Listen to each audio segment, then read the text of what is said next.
So we log on straight into the machine pages. So each machine is represented by a box.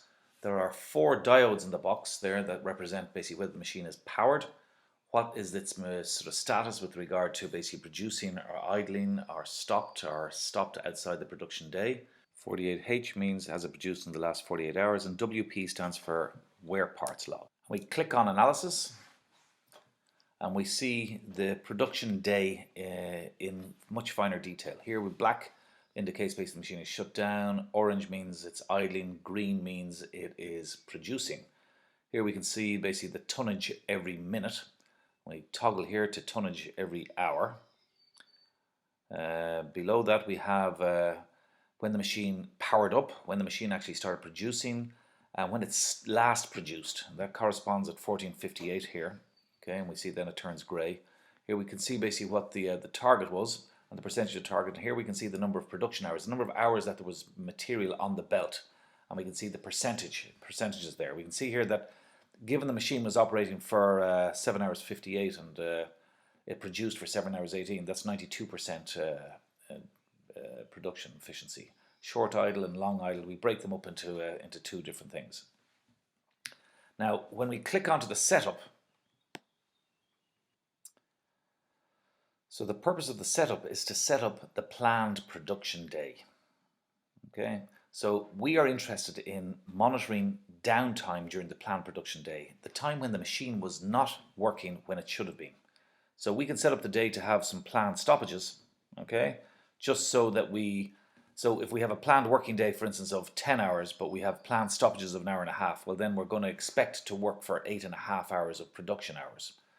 So how we do it is basically we monitor the modem. Every time it changes basically the fact whether it's producing, whether it's idling, or whether it's stopped during the planned production day, which is downtime, or whether it's stopped outside the planned production day, which is shutdown. But here basically, so each of these events is logged and it's automatically categorized based on what we read from the modem. We know that the machine is either producing, it's idling, it's shut down, or it's having a stoppage during the planned production day. Those events are automatically categorized as scheduled and unscheduled. Okay. In some cases, the events are subcategorized. In the case of, let's say, in the case of idling, if the idle, for instance, is 4 minutes or below 4 minutes, it's automatically subcategorized as a short idle, and if it's 4 minutes or more, it's a long idle. So we build up a load of statistics automatically without the operator inputting anything. However, if the operator did input material and sort of change a scheduled event into an unscheduled event, or vice versa, an unscheduled event into a scheduled event, such as a downtime, he can write in a comment there, and automatically on the right hand side his initials would be logged. At the top of the page we're able to run filters and across time and export them to Excel or to a PDF.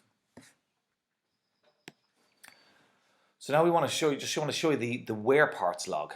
Click on the wear parts log here, and it opens up an ability to register tonnage against each part on the machine. So in this situation, what it is, it's an oil filter, and it just shows the number of days it's been in there, 620 days, and the number of tons it's done.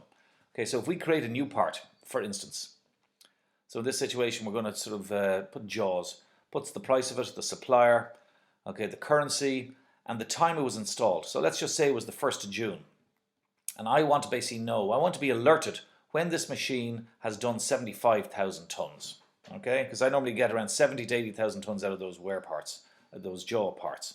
So I just put a little note in for myself, and now I save it, and it appears in the log file, as we'll see now.